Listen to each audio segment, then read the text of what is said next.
Bonjour à tous, je suis une addicte des bougies Yankee Candle, mais je suis aussi complètement accro aux produits pour le bain de chez Lush. Aujourd'hui, je combine donc les deux dans un petit tuto utile qui pourrait aussi vous plaire. Point de vue matériel, il vous faudra des jarres Yankee Candle vides.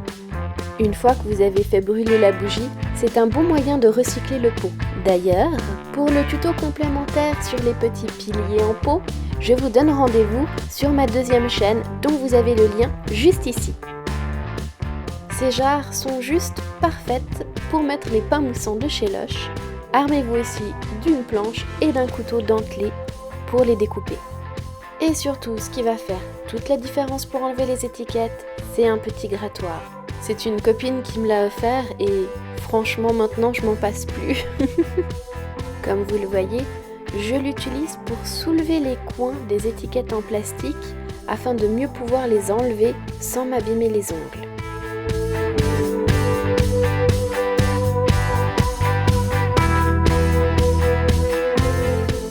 Enlevez à froid et à sec toutes les étiquettes en plastique. Ainsi, elles ne laisseront que très peu de résidus.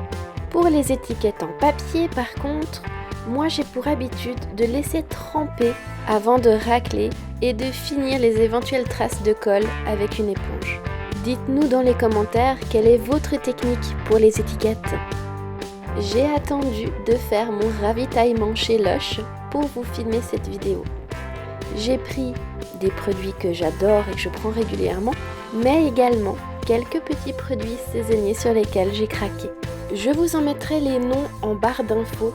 Ici, je vais surtout vous montrer de quelle manière je les coupe, ou en tout cas la façon qui marche le mieux pour moi. Lorsque, comme ici, ils sont longs, je vais couper des morceaux en longueur, facilement 4 ou 5. J'entame la coupe en faisant un mouvement de cisaillement, comme quand on coupe du pain, mais après, j'appuie tout droit, comme dans du beurre. Je reste cependant délicate parce que ça s'effrite très facilement. D'ailleurs, une fois que j'ai déposé tous les morceaux découpés dans leur jarre, je garde la poussière de pain moussant, vous verrez pourquoi. Pour les pains moussants ovales, je les coupe en 2 et ensuite en 4. Et pour toutes les formes triangulaires, je décapite la tête et je découpe la base ensuite en 4.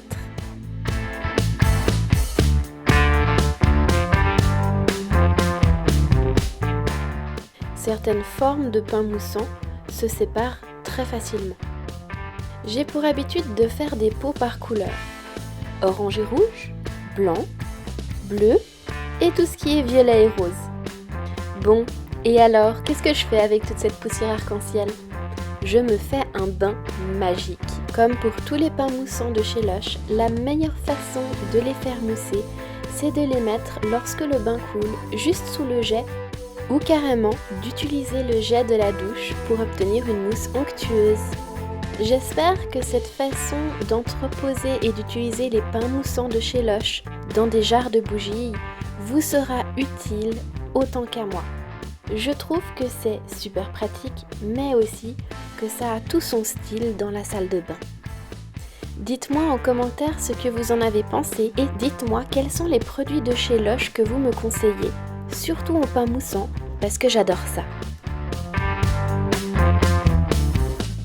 Quant à moi, je vais retrouver les plus curieux d'entre vous dans la deuxième vidéo sur le recyclage des pots à bougies Yankee Candle. À tout bientôt!